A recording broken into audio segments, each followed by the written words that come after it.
خلونا نتكلم مع بعض عن صاحب قلب، وهذا الصاحب القلب هذا الكل يحبه، وصفة يا أخي الكل يتمناها إذا وجدت بشخص يزيدون أحبابه وأصدقائه والناس اللي حوله. نتكلم عن القلب الرحيم، صفة الرحمة، يا زينها من صفة.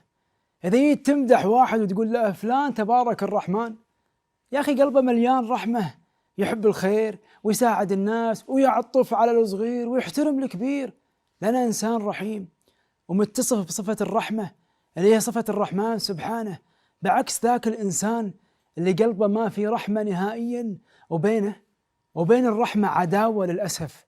تلقاه قاسي في تعامله مع الناس اللي حوله، قاسي مع أهله وأسرته وعياله وربعه، منبوذ أعوذ بالله منه.